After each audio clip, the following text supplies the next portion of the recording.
And hello everybody, this is Lesson 4, Introduction to JavaScript Part 2.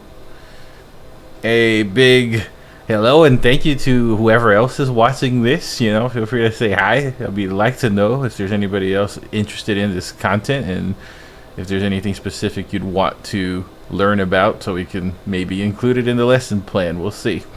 But okay, so we're continuing from where we left off yesterday. I'm going to go ahead and switch right to my screen. I think the last thing we did, if I remember correctly, is we split the script, the JavaScript, from that sample HTML that we were working with, this one over here, and we separated to the script file. No, this is. Can you stream on Discord? Oh, that's right. I didn't start my Discord stream. I'm sorry. 1 second. When I drop you. No, you're good. That is my bad. I forgot. Our first day on the job. Alright, you guys can see now, right? So this is the last thing we did here. We had the console log tests. Oh, hold on. So this is the last thing we did here. Okay, we can hear your thing, John. Yeah, now. Okay. You might want to mute yourself or something. I don't know, because I hear your Twitch, so it's coming off double on the stream. Okay, so now when we open up the console and open up, we'll have test. Today we're gonna basically stay on this file here and on the console, mostly on the console, but I'm just gonna change this console log to say this is the start of our script. So now we know when we refresh the page and open this up, it'll just say this is the start of our script. We're not declaring any variables. We're not doing anything here. Today we're just going to kind of cover a few different JavaScript basics that we did not go over last time because it was just too much, right? So the main thing that I tried to stress on the last lesson was the 5 or 6 different types. I don't even know off the top of my head now how many there are, but the different types of JavaScript variables, if you will, like the different types a variable can be. And I'm not going to go over all of it in a whole lot of detail again, obviously, because we have the last video. So if anybody wants to brush up on that, or if you don't know what I'm talking about when I say different types, then, you know, feel free to look at that previous video just to kind of go over them. But try to remember off the top of my head, we got string, number. Let me look at my list here. Hold on 1 second. Okay, so we got string. Array, object, and function. Correct, and then there's 2 more that we didn't talk about. I know that I introduced the Boolean at the very end, right?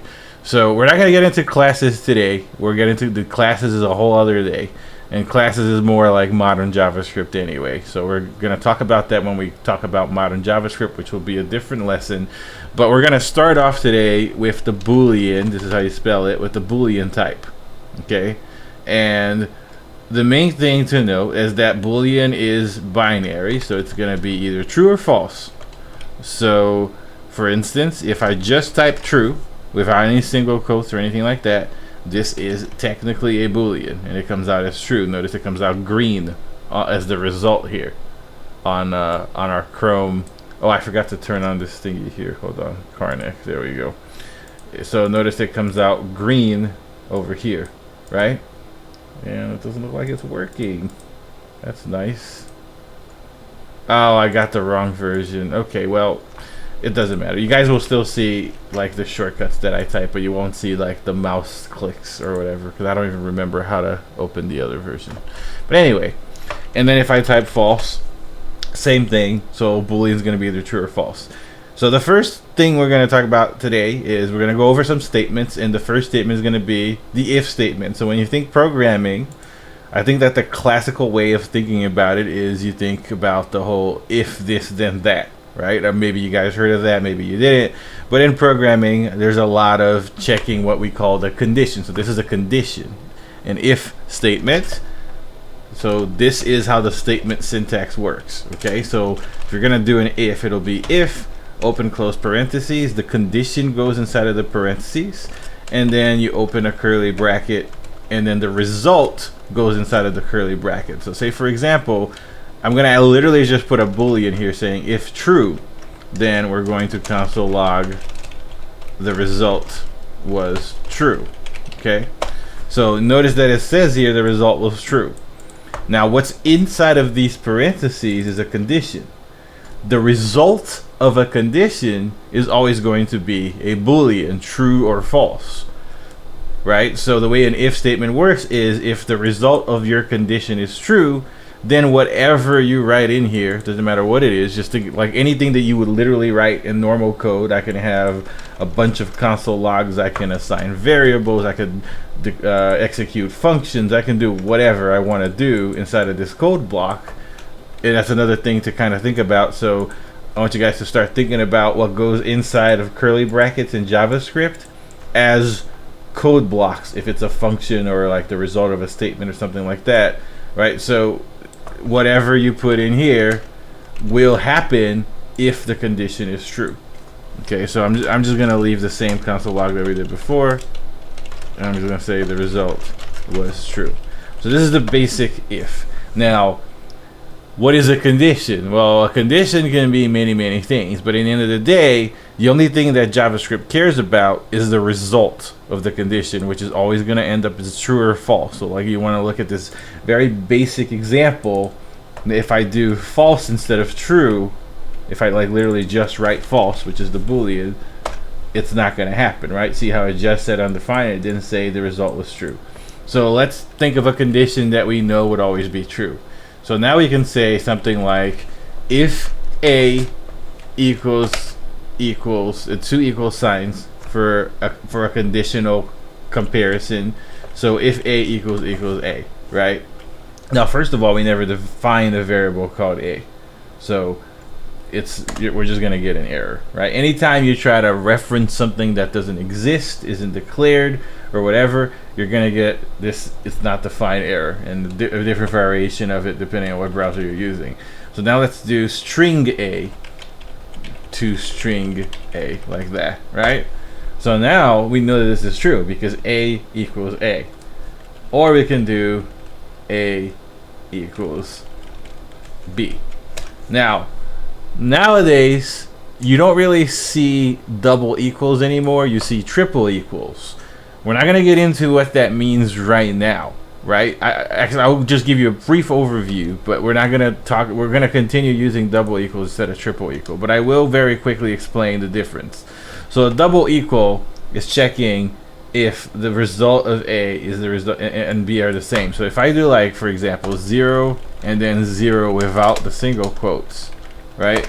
This is going to say the result was true, even though you should know that this is a string and this is a number. These are two different types, even though they have the same value technically. These are two different types that I just compared here. So a triple equal will mean that it's false, and the reason why a triple equal is not just checking the value, it's also checking the type. So triple equal compares type and value, and in modern JavaScript you only use triple equal. You don't use double equal unless there's very rare conditions where you will use double equal on modern JavaScript. But for the sake of comparison and for the sake of explanation, we're going to stick to double equal for now when we're doing these examples. So moving on, right? So A equals A, we know that the result of this is true. Now instead of running this if statement over and over again, I can just show you guys, if I just type the condition A equals A, then it shows you right there the result is Boolean true, as we just described, which is the same as just typing true. Now if I try to compare it to something that it's not, then it's false. Now anytime that you're doing a condition has to be wrapped in parentheses. Keep that in mind. Condition has to be wrapped in parentheses. When you're running an if statement, you can put as many parentheses as you want, as long as you close it, and it'll still work, because parentheses are basically just a way, of separating your conditions, right? Now, there's typically no reason to use more than one. Like, you don't want to do what I just did, like over here, for no reason at all. Like, you know, normally you want to use just the normal wrapping parentheses that already is part of the typical if statement syntax, right? Just one. But if you wanted to compare two things, that would be a good reason to show parentheses. So there are operators that you can add. So like maybe we want to do 2 conditions instead of 1. Maybe instead of just checking if A equals A, we want to check if A equals A and this is how you write and in a condition in JavaScript. It's a double ampersand sign. So you might want to put that in your notes if you're taking notes. And then you can do a different condition. So let's just say like C equals X. Okay. Now we know that C doesn't equal X, so the result is going to be false. Therefore, we're not going to see our console log.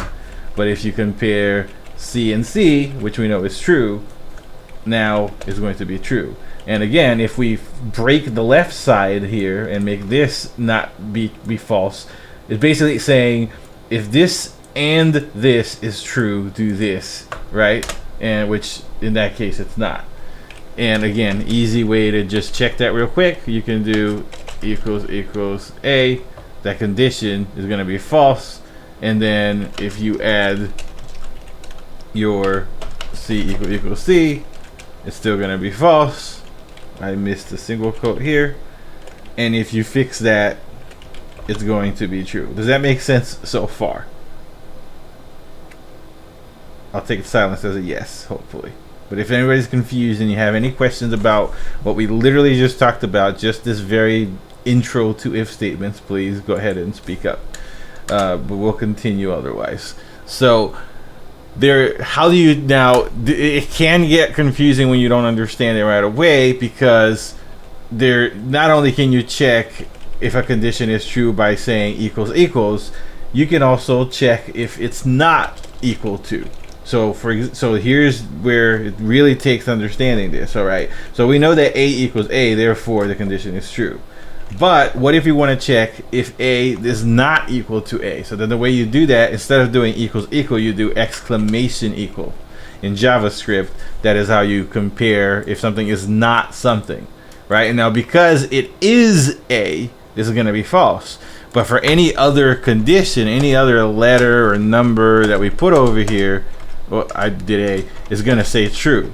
It's only going to be false if it's A, because what we're comparing is if this is not this, like, if the left side is not equal to the right side, then, we don't have an if or a then or whatever, but right now this is the condition that we're checking, right? So you can apply that same logic to the code block. So if I'm doing an if, it's all the same really. At the end of the day, what the end result is looking for a true or a false, right? So if we're doing A is not equal to A, it is false because A is equal to A, so it's not going to output our result. But if we slap in any other thing in here, it'll say true, because now the conditions do match each other. So I hope that makes sense. We're gonna move on, right? So now there's the else. The else statement is an extension of an else, or the else is an extension of the if statement. So I'm going to do the same condition here, and I can say if A is not equals to, gibberish, whatever I wrote there, do that, else. So this is notice that this starts a new code block, right? Now I'm going to go ahead and do another console log in here, and I'm going to say the result was not true. So now we're gonna, this is true here, right? Because it's not equals to A. So if we do it again and just replace this with A, now it's gonna hit the result was not true. So now it's gonna go to the other code block. So now if you can think about it, anytime that you're trying to check something with a piece of code, saying like, oh, if this is this situation, then do this, otherwise do that, that's essentially what you're looking at here. This is like the basic form of that. Now, and enter variables. Now, in JavaScript, just about anywhere at all that you see me typing like a string or something as an example, you could always plug in a variable if the variable has a value. So let's use some variables just to kind of simplify this. And we're going to stick with standard variables. We're going to use X and Y, okay? And I'm going to use numbers. So we're going to say X equals 5, and we're going to say Y equals 10, okay? So now I can say if X equals Y, then they are both 5. Otherwise, we're gonna say they do not match.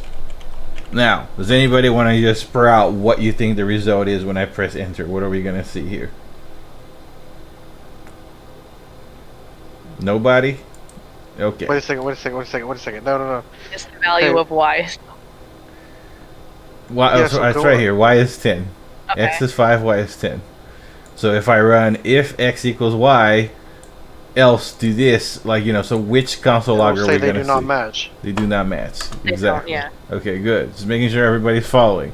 So now if I do something Yeah, I like... just couldn't see what the y variable was. I couldn't Oh, remember what it okay. was. So My bad. whenever you scrolled up, I knew what it was. Gotcha.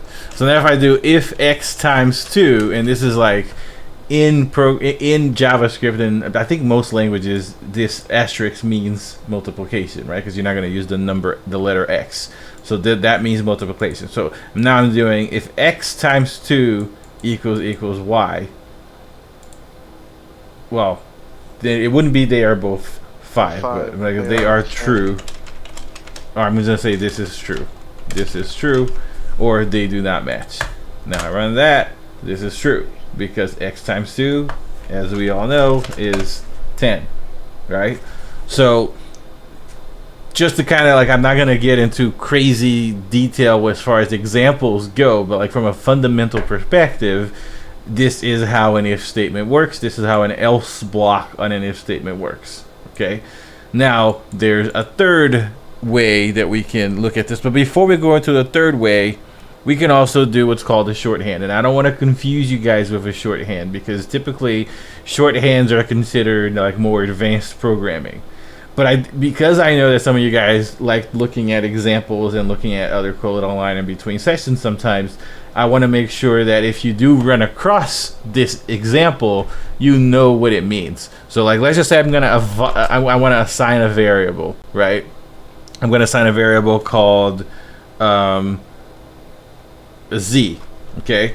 And I want Z to be, I want the value to Z of Z to change depending on my condition. So for example, let's just say I have if, you know, X times 2, same condition as before, equals Y, then in this case, I want my Z to equal, I don't know, USA. Otherwise, I forgot the var, whoops. Otherwise, I want my var Z to equals Jamaica. Okay?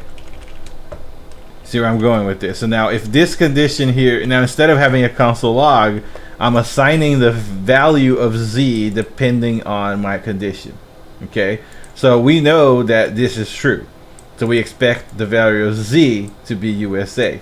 So now when I hit enter now and I check the value of Z, it's USA, right? There's a much like shorthand version of writing this. Instead of doing if and an else and all that shit, I can literally just say Z, and I'm not doing var now because it's already declared, so I'm just gonna override it now. I'm just gonna say Z equals, and then you put the condition. I'm just gonna copy and paste the condition right here. Okay, so condition question mark, that's like if this condition is true, then this is the value that I want.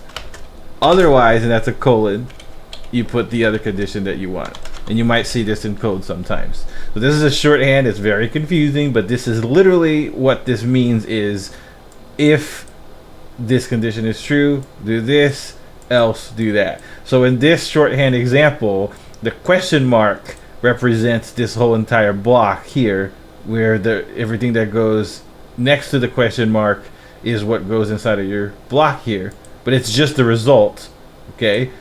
And then the else is what goes after the colon. I don't want you to ponder on this too much. I actually don't want you guys to use shorthand for a while until you're really, really used to like just a typical if-else statement, okay? But I just want you to know, if you ever do see this, that's what it looks like. And if you don't get it, if it's weird to look at, if it's confusing, just ignore it for now. I actually didn't start using shorthands until I had been developing for like over 8 to 10 years or so, just because I had something against it. I didn't like it because I didn't like that it changed how the rest of the code looked like. But then, you know, I realized how much time you can save and how much line space you can save by using them, and that's the reason why it's used, and I get it nowadays, and I use it all the time now. But just an important thing to note. But now moving on. So what is the third and final part of an if and an else statement? It would be an else if. Okay, so now let's just say, for instance, that you're trying to check, and we're going to go back to the original example. So if A equals B, then do this. I'm just going to do this. You know, you guys get it. Whatever I put in there happens, right? Now, instead of just saying else, I want to say else if, and then I can have another condition. Else if A equals C, then do that, and then I can say again, else if A equals D, and I could go on and on and on and on and on with a bunch of else ifs. So what happens, like, when the code goes through this process, right? It'll always start with your first condition. It only moves on to your next condition if the first condition is false. So if this is false, it'll move on to your next else if. If this is false, it moves on to your next else if. And you can always end this block of else and ifs with a normal else, where if all of these conditions are false, then it's going to say they are all false. And in this case, we're going to get that they are all false because they are all false, right? Now, if, let's just say, for example, if this is true, but the first one is also true, then it's going to stop here. First one is true. I'm going to copy and paste this. Whoops. I'm going to copy and paste this down here and say last one is true. And I'm going to make them so this is true. And this is true, and then this is like the default condition. If they're all false, we're only going to get the first one is true, because once it hits the first one, it stops trying, right? It doesn't, the code is kind of lazy in a way. It's not going to bother looking further because it doesn't have to, really, if you think about it, right? So the else ifs are only pertain to all the other ones that come before it being false. Now, this is a good segue to explaining how a switch statement works. I'm going to stick to the same exact example that I did here. But a switch statement is going to be, and I'm going to actually, let me pull this up so you guys can see the full thing, right? So this is the whole condition that I just did. And as you can imagine, you can, with like something that actually makes sense rather than A's and comparing letters that we can visually see are like not going to match. Normally, you're comparing a variable to something, right? But just to kind of simplify and explain, this makes sense. But you guys do understand the concept, right, of how this is typically used with a variable instead of just letters, or like I'm doing right now. So the way that a switch statement works is, let's just say that we're gonna do a variable called var.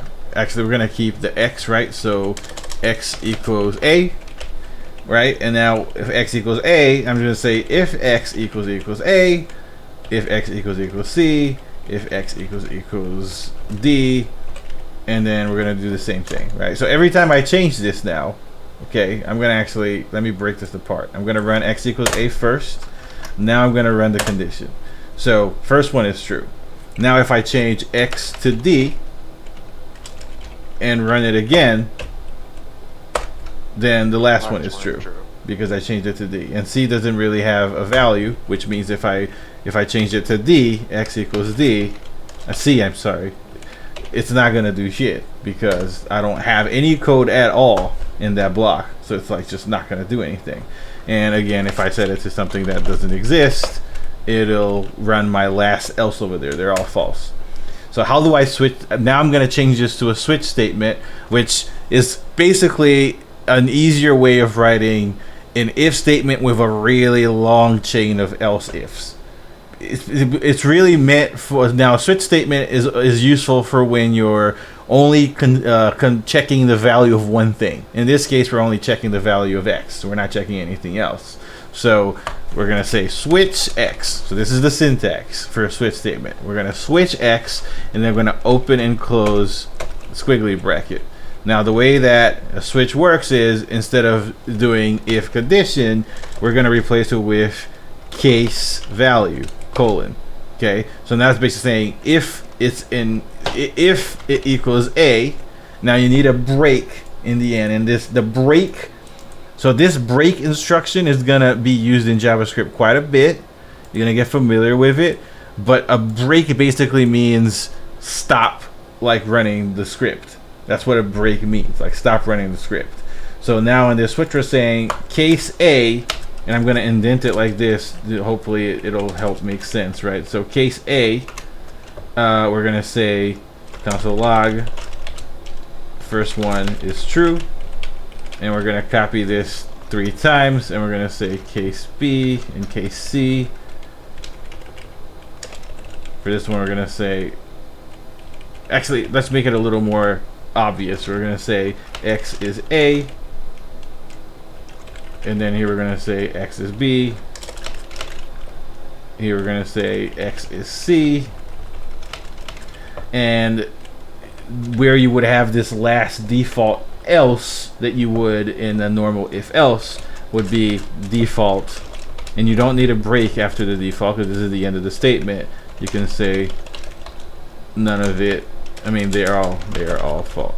No match. Okay, no match. There we go. All right. So when I run this switch statement now, we have no match because X is a bunch of gibberish. But now if I say X equals A, and I run this switch statement again, X is A. If I make X B and run the switch statement again, X is B.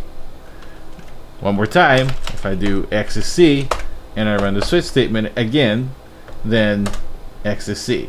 Now, I'm like manually writing these values here, right? I can literally say, you know, brass has nice fingers. Whatever. There we go. Right? So it's whatever you want it to be. And typically, you're not console logging things when you're writing code. I would always, like, even to this day, you know, every time that I'm testing a condition or testing a switch statement, I'll start with a console log to make sure that it's behaving the way I expect it to behave it before I go in and start actually writing code. Now, once I'm here, then I could go and start writing my code. So I can do like, oh, so far, you know, z equals blah, blah, blah, run whatever function, you know, I can do all of that within my case C, right? I can do it. And the reason why they yelled at me is because Z already has a variable and ASDS is not a real variable. So, you know, there you go. So you could actually go ahead and start writing all your code here. Now I reassign the value of Z there. So if I run this switch again, which I just did, Z now has that new variable value, right? Hopefully that is all kind of making sense here so far. I think the switch statement is so basically you're always going to use a switch statement if you find yourself with a huge if else block and you're only comparing one thing. Use a switch instead. There are other scenarios to use switch, but that's the basic one, and throughout just normal programming you'll kind of like know when you should use a switch or not. It depends on what you're trying to do.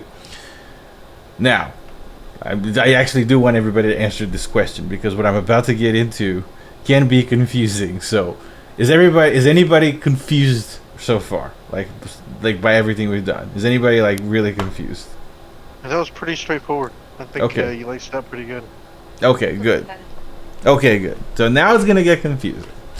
It's gonna get pretty. Now this is the most confusing part about any programming language at all. We're about to get into it right here. If you can wrap your head around this, then you give yourselves a huge pat in the back, because once you wrap your head around what we call iterations, is what we're about to go through right now, then you can kind of fully understand any code that you read. Obviously, you guys are all new to this, so it's gonna take reading it slowly. But this is the most complicated part of programming, is understanding how to wrap your head around iterations. So this is what is called a for loop. Okay, it starts with the word for. Now inside of these parentheses, I'm going to assign a variable. I'm going to call that variable I. Okay, so var I equals 0. So for var I equals 0. So just to kind of break this down so it's not too confusing, so far all I'm doing is no different than just doing var I equals 0. And everybody knows what that does. That just assigns the variable I to have the value of 0. But I'm doing it inside of a for loop. In the for loop, you're going to assign what's called a race condition. A race condition is how you want your iteration to work. And so it starts at 1. We're going to say I is less than 10. So this is like the second clause of your race condition. Like how far is your value going to go? And then the third condition is the function for what's going to change between every iteration. And in this case, we're going to do I++. Okay, so let's break down a for loop step by step. There are 3 statements that goes into it. Okay, again, the first statement is where you're assigning your variable. The second statement is your condition. This condition basically means how long is this, like, if this is false, once this becomes false, it stops. Right now, it's true because I is 0 and 0 is less than 10.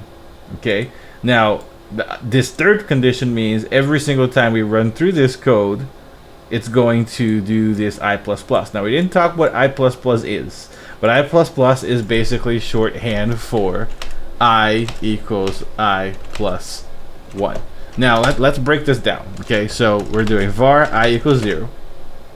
The condition is so I is 0 now. Okay, so the condition for this is if I is less than 10, then it's true. Now if I was 2, if I happen to be 10, right, then the condition would be false because 10 is not greater than 10. You could also do greater than or equal to. In that case, this would be true. So this is how I just did this to show you guys how greater to or equal to means in JavaScript, right? The equal always goes after the greater or less than. So keep that in mind. But we're gonna stick to just less than. I like it like that better because it's less code to write. So I won't really ever use equal to the way I program. I'll just do the math in my head and account for that. If I wanted to go to 10, then I would just say less than 11 instead of less than or equal to 10. Anyway, moving on. Okay, so the second condition is going to be true for the first iteration. Now what I++ means, it's the same as I equals I plus 1. Now what is I equals I plus 1? Well, the current value of I is 0, so then 0 plus 1 is 1, so now I equals 1. And if you do if you keep repeating this, you're going to keep getting an increment of 1 every single time because it takes its old value and it adds 1 to it. I'm going to reset I equals 0. There's a shorthand for I equals I plus 1, which is I plus equals 1. I plus equals 1 will do the same thing. It'll increment it by 1. Okay, and to finalize, there's a shorthand for that shorthand, which is, so back to I equals 0, I++. I++ is going to do the same shit again. It's just going to increment it by 1. So hopefully you guys are getting this. Now, I++ only works for the number 1. If you're so obviously if you're trying to add like 20 instead, then the shorthand you would use is this one, I plus equals 20. I++ will not repeat that. I++ will only add 1 to the value no matter what, only increments by 1. So because this is a loop and because you're only trying to increment it by 1, let me go ahead and clear this out now and go back to I equals 0. Now I'm going to refresh, right, because we're going to start from a brand new loop. So refreshing the page, I doesn't have a value anymore. It doesn't, that's why it's doing that. So now we're going to go back to our example. So I equals 0. I is less than 10. I plus plus, var I. That's important. So what does this mean? It means that starting from this block to the end of this block, this code is going to run over and over and over again until this condition is false. And for every time that the code runs, it's going to do this. So it's going to append 1 for every time that it runs. So now if I do console log I, so the only reason why I'm putting the comma is so you can actually see, you know, the name here. Actually, let me simplify this. I'm just going to say I. I'm going to make it confusing. Okay. So now I run this loop. It's running through the loop. First time, so this is the first time it ran through this code. Console log 0, ran through it again. Console log 1, ran through it again. Console log 2, and so on and so forth, up until it finished because this condition was false. Does that make sense? Now, if I do the same exact thing again, I'm going to remove the var now because it's already there, and I do 100 instead, it'll iterate through 100 times. Starting from the 0, so 100 times. Even though it ended in 99, you count to 0, that's 100. Okay? You can, if you wanted to see the numbers 1 through 100, you can do something like I equals 1. You started from 1 and then is less than 101. And then you'll go 1 through 100. Okay? You could also do starting from 1 less than or equal to 100. And it'll go all the way through to 100. Now, the important thing to understand, is very important to understand, is that everything that you do here, like, hello, my name is Stone, I like to program, and this is very, like, cringy examples, but I'm trying my best to keep it PG, even though I throw the F-bomb around every now and then. I do stuff. Okay, this is going to, oh god damn it, I'm gonna have to run it again because I fucked up a console log. I'm just gonna, okay, I'm Stone, I am a developer, and this is JavaScript. Okay, now I'm gonna, I copied and pasted it this time, so I wouldn't make the same mistake again. Run that. Holy shit, that's like a lot of things, right? So basically, if anybody can understand what happened here, is for every single number from 0 to 100, it did all of these 3 things. So scrolling through this list, I'm not going to do it in count, but if you scroll through and count, every new I am Stone block is a new number, and if you count all the way down, there will be exactly 100 of them, because that is exactly how many times this goes through this loop. Okay, so that's an iteration. Now, if you want to quickly crash your browser, you can set this number to a ridiculous number, right? Make it an infinite loop where your code is not going to ever stop running, and your browser is going to crash, and you're going to have to like alt-n task it or something. There's an easier way to break your browser, and that's by doing a while loop. Now, a while loop is similar to a for loop. The only difference is, instead of having 3 different parts, a while loop only has this part over here, just a condition check. So instead of doing all this, you can say while I is less than 100. So this is like a simpler way of doing this. So I'm going to say I equals 0, right? Now, while I is less than 100, is less than or equal to 100, or I'm just going to say less than 101, right? Because that's how I like to do that. I plus plus inside of the block and say console log I. So this is essentially the same exact thing that we just did. The only difference is, notice that this ended in 101 instead of 100. Is the code will actually go through the whole entire block until it resets. So like imagine if you're going through this, okay, so while I is less than 100, so basically just the way that I translate this in my head is as long as I is less than 100, keep doing this over and over and over and over again. The only thing is I kept incrementing +1 every single time, so then eventually it'll be false. But what if it's never false? I'm not gonna do it on stream here, but if you like literally just plug in a true here and run this, whoops, that's not how you spell true.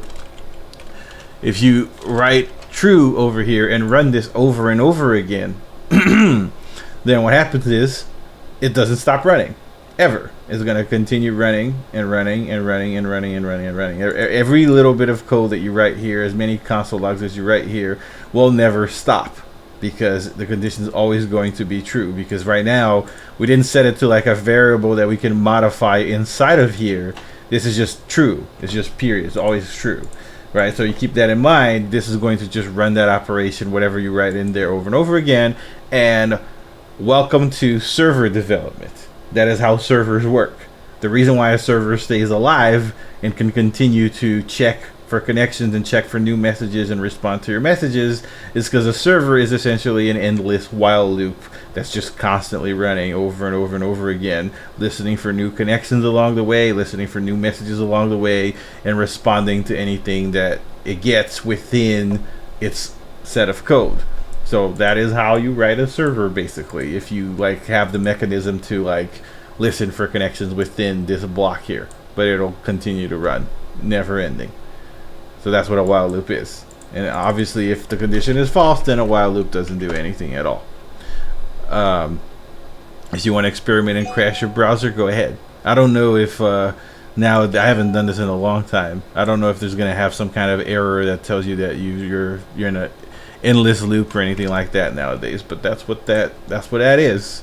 Let me look at my notes. I think that is like a bit of what I wanted to cover. On the last session we talked a little bit about query selectors, right? So we're gonna kind of go into that and apply the concept of a loop to normal, so kind of like apply how everyday loops will work with arrays. Okay, so last lesson we talked about arrays. Okay, so let's make a new array now. Let's just call it a variable a, and we're going to make it a new array. And in this array, we're going to have, actually, let's make it fruits. Okay, let's go back to the fruits example, and let's list a couple of fruits here. If you guys can, any fruits that I forget, just feel free to mention it and I'll add it. So grapes, tomatoes, yes, it's a fruit. Apples. I'm just gonna keep it singular. Tomato, grape, apple. Pomegranate. I don't know how to spell that. Hold on.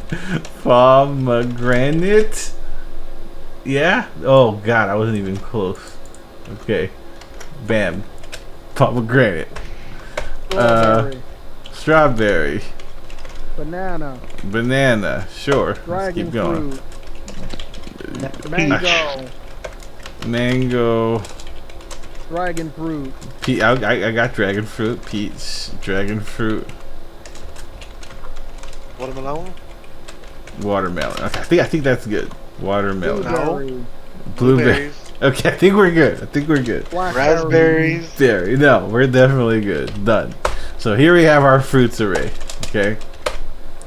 So within JavaScript, there's quite a lot of different ways that we can iterate through an array. Now, it's like this whole mixture of like showing you guys classic things, showing you guys new things. Now we're gonna go and stick to modern JavaScript for this, because iterations is actually one of the reasons why jQuery was so popular.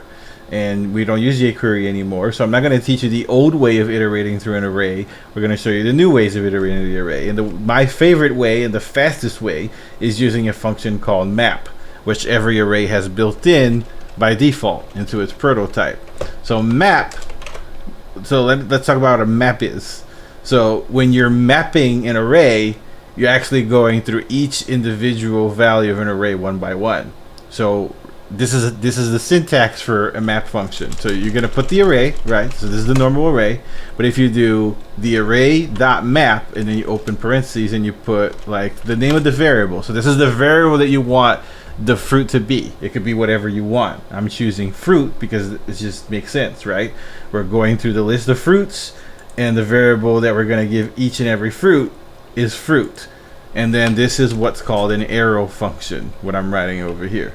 Okay, so now everything inside of this block is going to happen within, like, it's just going to happen as I write the code. So we'll start with a console log. So console log, my fruit is fruit. Okay, bam.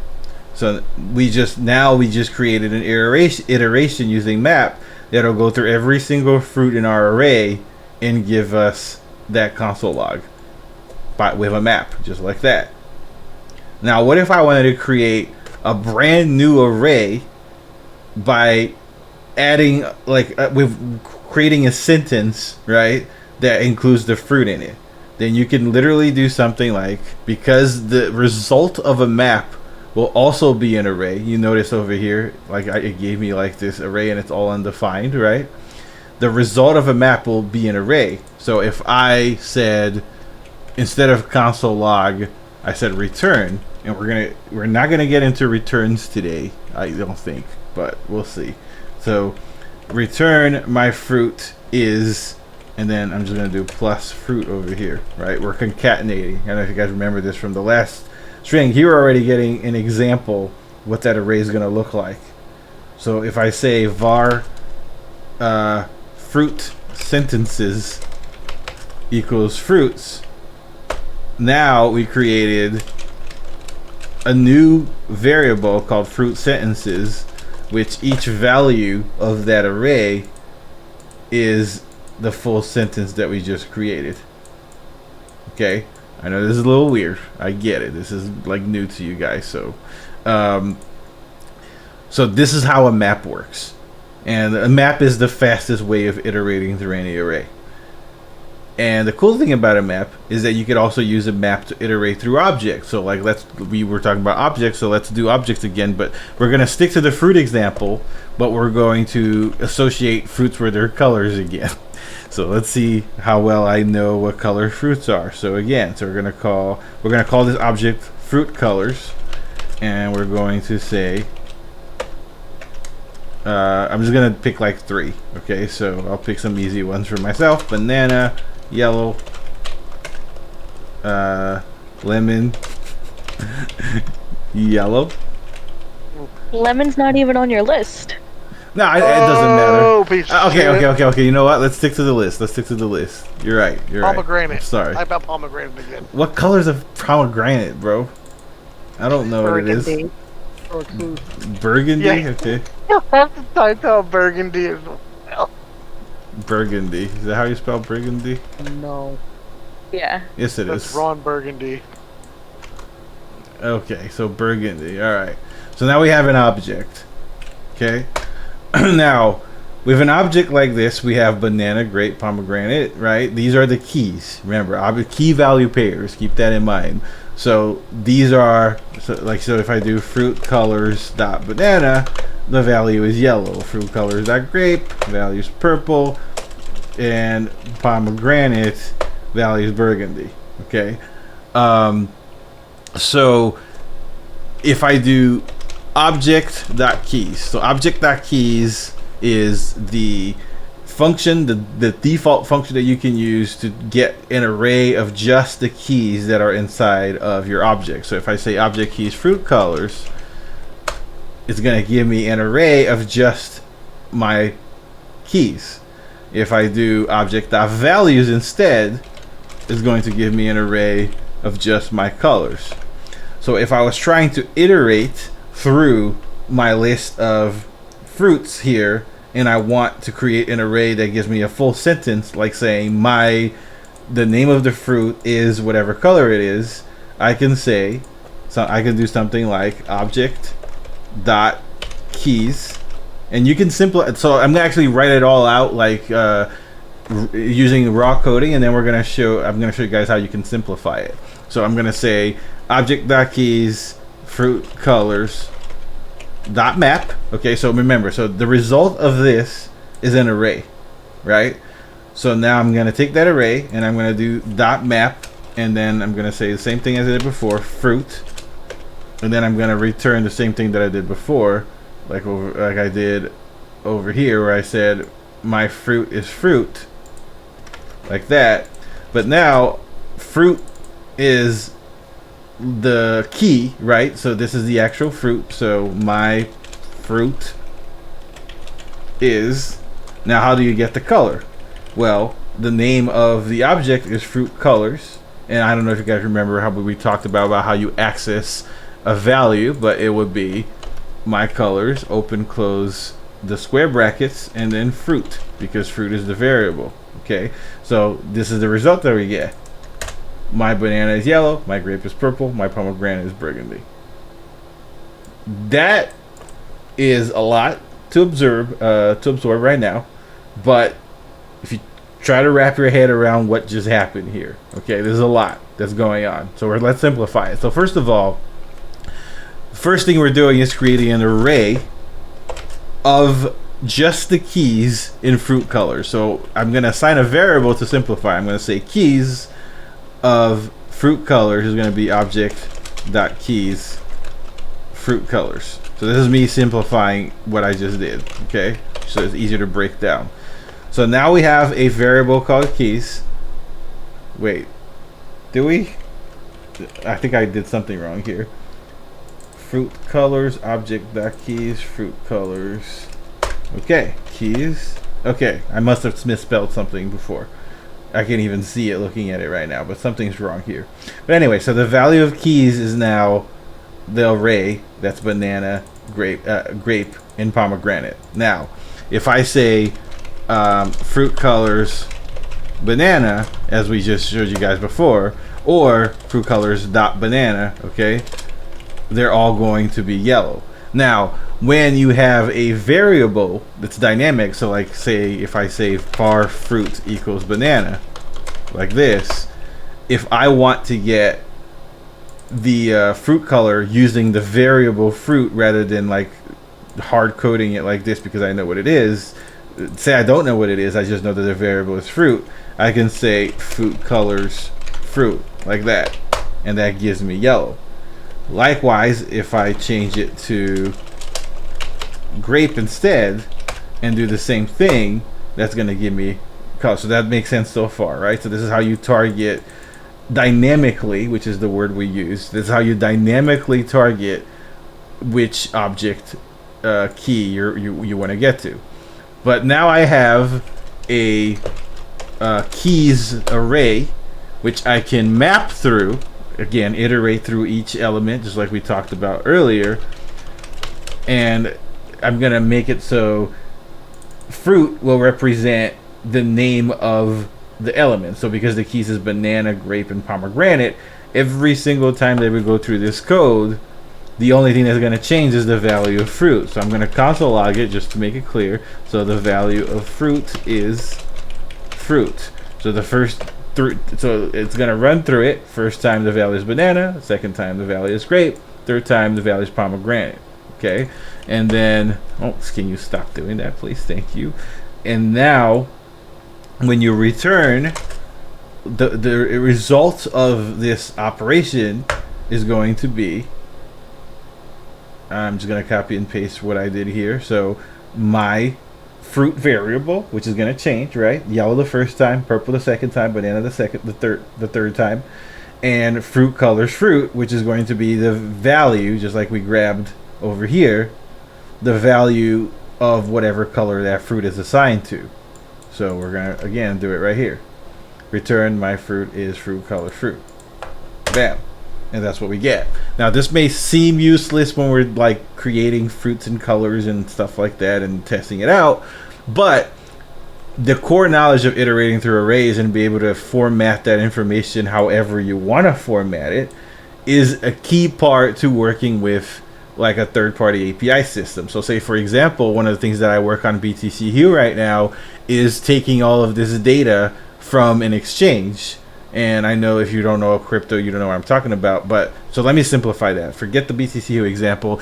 Say you're working with data from anywhere. So say you're looking at tweets and you're pulling, like, you know, information using the Twitter API to grab like all the recent tweets from like somebody that you follow, like Elon Musk or whoever. You want to like have a code that runs and grabs all their tweets, right? You can do that very, very easily with this basic knowledge that you have right now. Obviously, you got to create a Twitch developer account, get whatever, but you can very easily set up an API that will pull all the most recent tweets.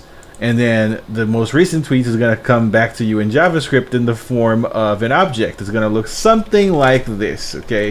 It'll be something like var tweets equals, and then you'll have like, well, it'll be an array, okay? So it'll be an array of tweets, and each object, each array will be, I'm sorry, each element of the array will be like an object that looks something like, you know, ID, you know, it'll have some random number, message, today's a nice day, whatever the tweet is. Today is a nice tweet. Wow, today's a nice day, you know, and then it'll have like a timestamp, which will be like just some date, whatever. And there's going to be some more information that I can't think of right now, but this is generally what your tweet object from the Twitter API is going to look like, give or take, right? And it's going to have a couple of these. And all the information is going to look different, obviously, for all the different tweets that they've sent. And you can like tell it how many of the previous tweets you want to get. Okay, so if you want to show these tweets on your web page, I made some oh wow, I put like a semicolon. Okay, hold on. So because I copied and pasted, I messed up. There's no semicolon here, so I can go ahead and paste all that now, right? So, oh my goodness. Okay, let me fix this one more time. You got to be careful. If you're using the console, you got to be careful pressing up on the keyboard 2 times. Otherwise, you'll lose your work like I just did a bunch of times. I'll just do 1, 2, 3. Keep it simple. Enter. Okay, so this is my tweets. So these are all my tweets, right? So the tweet object will look something like this. It's an array of tweet objects that have all this information. So if you're trying to pull the most recent tweet, it's always going to be the first one, so you can just say tweets 0, and that's like the first index.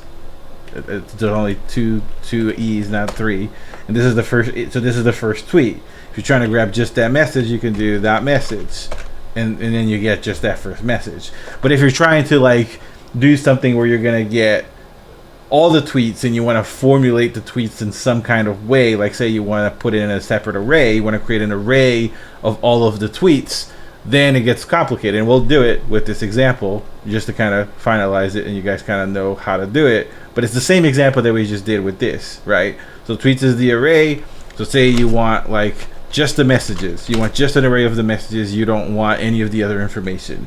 Now you can say messages equals object. I mean, you can say tweets.map.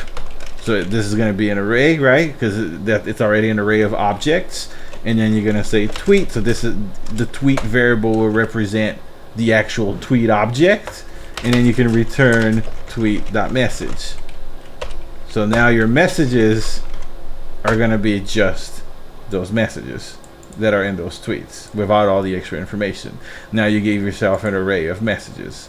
And essentially anytime that you're dealing with data from multiple sources or from wherever it is, you kind of have to understand iteration in order to manipulate the data in an easy way. And map is very powerful because what map is doing in the background, it's always creating a new array as you go.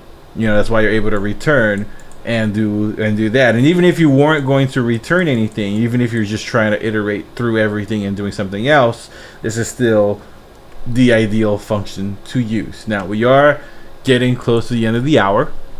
Let me look at my notes here. Internal object functions, naming conventions.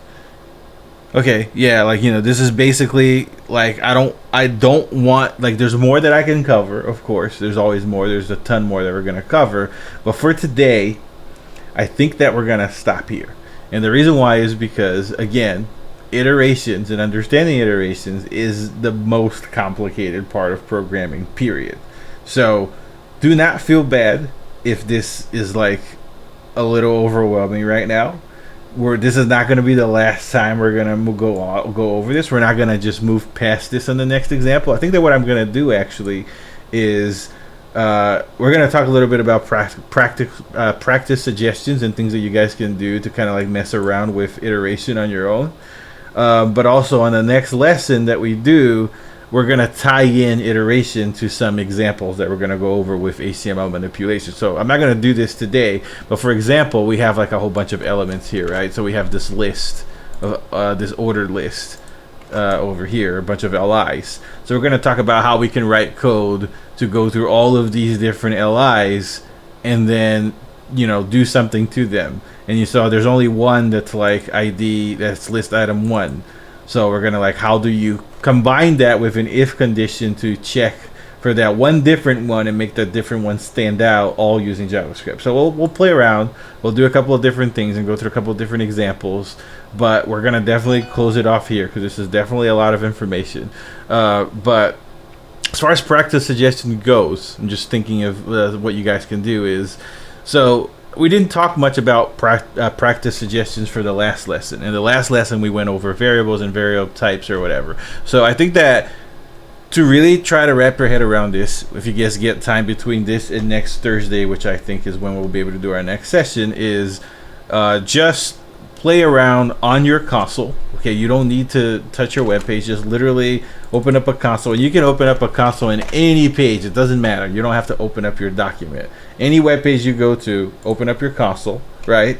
Clear out all the bullshit that it gives you, and then just do a couple of things, like make some variables, like, you know, variable like scopes equals gonna go for a T or something like that, right? You just create some variables, create some arrays, like make a list, like, you know, so list, you know, make some lists of whatever, A, B, C, you know, make it as long as you want to make. So now you have your list, which is like an array. Make an object, var obj equals like, and an object, remember, squiggly bracket, keys, values, right? So I'm just going to use letters and numbers for now just to simplify. So A equals 1, B equals 2, C equals 3. Use this demo here if you have to go back to this video to see how you create it syntax wise. So now I created a variable, I created an array, I called it list, and I created an object, I called it object. Now you can kind of start practicing all the different things that we explained. You can write an if statement and say if scopes equals, you know, whatever it is gonna go for a T, then, you know, show me my array. My array. Otherwise, show me my object. Console log obj. And in this case, we're going to get the array because I did actually type that correctly. But if I didn't type that correctly, it was going to show me my object instead. Then practice iteration. Like use the map on the array, which is list.map, and then like letter, you know, and then just try to understand what this means. Console log letter. I know I'm doing this very quickly. I'm just trying to kind of wrap it up, right? So look at what the letter is, right? A, B, and C. Like try to iterate through your object keys. So same thing, but instead of list, it's object.keys, and then obj goes in the middle there, and it's going to be the same, right? So ABC. Or if you want to look at the values, you can look at the values instead too, and the answer is going to be 1, 2, 3, and just kind of play around with what you know. See if the answers that you get and the results that you get are what you expect, you know, and then if they're not, try to understand why they're not. This is also going to be a great opportunity to kind of come up with good questions about how this stuff works, you know, to post on the Discord or just ask me so I can go over it with you guys. But as far as fundamentals go, you know, it's kind of difficult to cover all of it with JavaScript because there's so many, but I can't, as of right now, I think that this is probably the best way for you guys to just kind of get familiar with it. I don't obviously I don't expect you to go and spend hours just practicing this, but just try a couple of things. Just basically test your knowledge, test your understanding. Just mess around with it. See what you know, see what you understand. And then remember the query selector that we went over the other day. Like, go to random web pages and see if you can target anything on the page with JavaScript. Like, let's target this Google logo right now, just as an example, right? So, like, I'm gonna go ahead and look for the element there. The element is an image. The class is this, whatever the hell that means. And so I'm just gonna use the document.query selector. And remember, the code that goes inside of your query selector is the same as CSS. So dot for class, and that's the class, and there's your Google logo right there. So if you like open this, and then you do, now you can set a variable to that if you want. You can say Google logo equals what I just did over here, document query selector, bam. So now you have a variable called Google logo, which represents this logo. So if you want to play around with it and like change the Google logo image to something else, you can go ahead and find a different image online. Let's find a different image online. Images.google.com, and let's just like literally get anything, a cat, whatever. Okay, let's change the Google image to this cat over here. So copy image address, copy image link. Let's make sure this is the actual image link. Copy image link again. Okay, that's the image link. Wait. Is that right?